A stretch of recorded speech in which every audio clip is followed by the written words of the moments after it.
tadi membayangkan di mana ujungnya ya.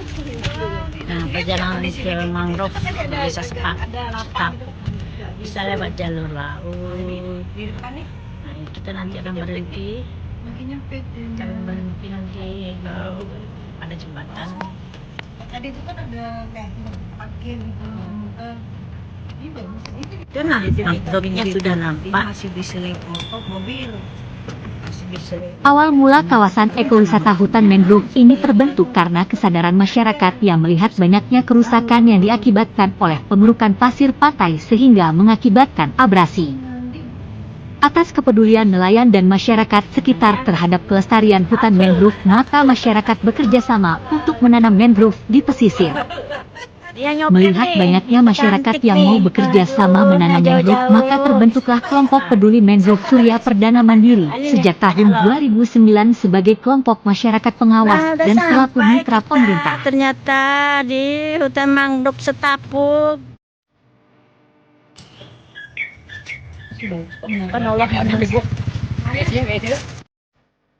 Selain keunikan karakteristik ekosistem hutan bakau ini sebagai pelindung pantai, objek wisata ini juga sebagai habitat berbagai jenis avifauna seperti burung punah, Ada jembatan-jembatannya. beberapa jenis reptil, ikan, gastropoda seperti siput laut dan bekicot, mamalia kecil seperti tupai dan arthropoda seperti kupu-kupu. Punah. Burung punah itu. Wow, ada menaranya tinggi banget di belakang. Terus berjalan masuk ke dalam, ketemu menara, tapi menaranya masih tuh sudah tidak kokoh deh, tidak berani kita. Walaupun katanya belian, coba kita lihat. Iya. Oh, ini jalannya sudah hancur nih. Tuh, perlu modal untuk buatnya lagi. Nah, kita terus berjalan.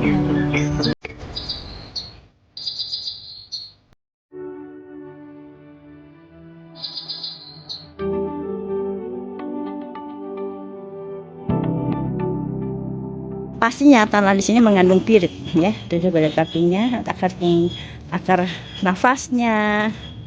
Hutan bakau atau mangrove adalah ekosistem pesisir yang terletak di wilayah tropis dan subtropis, biasanya di sepanjang pantai yang berlumpur atau berpasir di daerah muara sungai.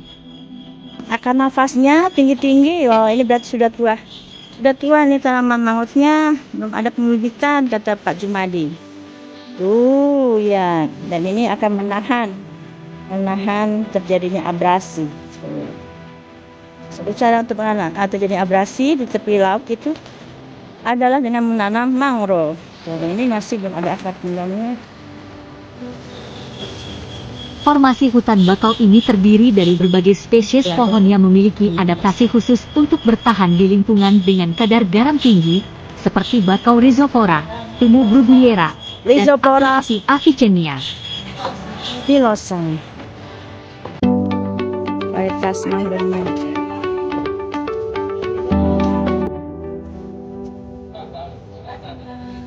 Ada 3 jenis di hutan mangrove Setapuk besar. Mangrove-nya ya.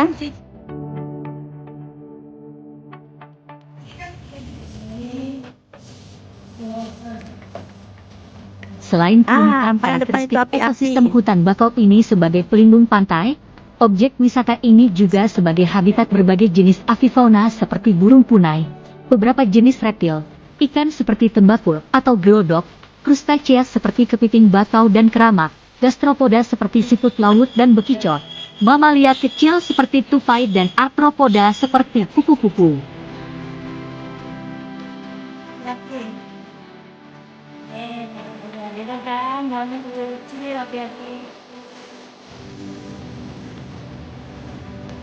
Dan sudah terbentuk delta. Penangkapan lumpur laut.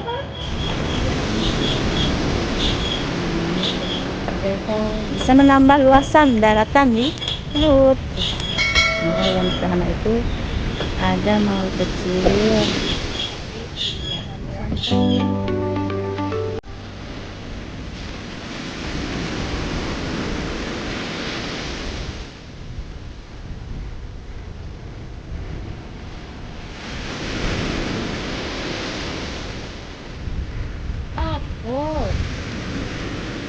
Bisa kita lihat tuh yang bergerak-gerak adalah ikan tembakau, ikan lokal, ikan indigenous untuk daerah mangrove tuh. Ya. Halo, Bu Dewi. Pasti nggak tahu itu. Ya.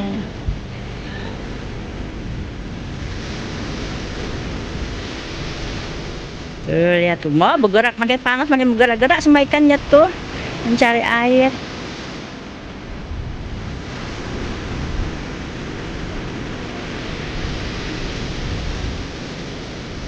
Nah ini rumahan di tepi. Ya, ternyata sampai sana tuh. Kayak gini aja cantik ya. Nah itu lihat, udah ada ditanamin bakau untuk lumpur laut yang tertangkap. Tuh. Ini akan menambah kawasan daratan nih. Tuh, ada sebagian yang ditanam. Nah ini yang sudah banyak, coba kita lihat tuh. Kan ini malahan abrasi nih. Keren. Tuh, banyak tuh bakal yang ditanam dan tumbuh.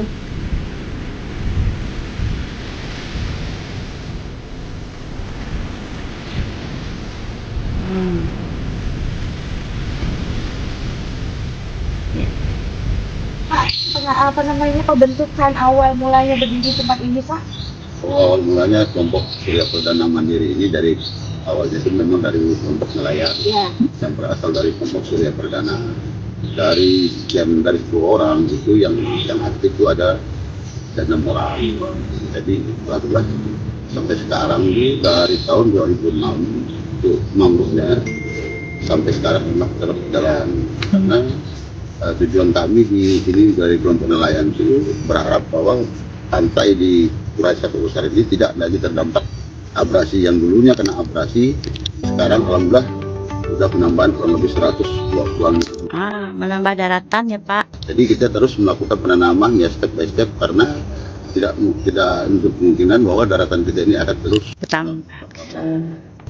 Di awal pengelolaan dananya itu sumbernya dari mana Pak? Kemudian ada rencana untuk dibuka untuk umum, karena kita lihat ini kan banyak nih fasilitas untuk bisa jalan, foto-foto. Itu gimana Pak?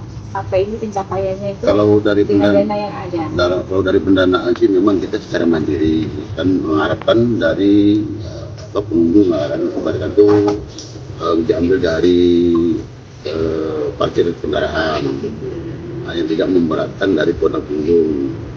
Kalau untuk keberlanjutannya memang target kita nanti ini mungkin depannya tetap kita kembangkan karena untuk saat ini kita masih dalam tahap untuk akses untuk mobilisasinya ke dalam, dan mudah-mudahan tahun ini akan direalisasikan oleh pemerintah daerah. Amin. Ini masih ada apa namanya? Pengunjungnya juga Masih. Oke. Demikian Bu Suci, Ya. sampaikan. Ya. Terima kasih hari ini. Objek wisata mangrove Setapuk Besar tidak kalah menarik dengan objek wisata lain di Kota Singkawang. Memiliki daya tarik berbeda dengan panorama alam yang indah dan unik. Tidak hanya menyajikan pemandangan laut lepas ke arah Laut Natuna, seperti objek wisata pantai lainnya atau menikmati matahari terbenam. Pohon mangrove di sepanjang pesisir memanjakan mata sejauh mata memandang, menenangkan suasana hati dan pikiran. Di dalamnya terkandung berbagai jenis fauna dan flora, termasuk jenis-jenis bakau itu sendiri, berinteraksi satu sama lain secara alamiah. Keunikan lain yakni mangrove membentuk zona peralihan antara ekosistem daratan dan laut, menciptakan habitat yang unik dan seringkali penuh dengan interaksi biologis, seperti simbiosis antara berbagai spesies makhluk hidup. Keberadaan sungai yang terdapat di tengah hutan mangrove menambah keindahan alam dan keunikan destinasi wisata mangrove Setapuk Besar.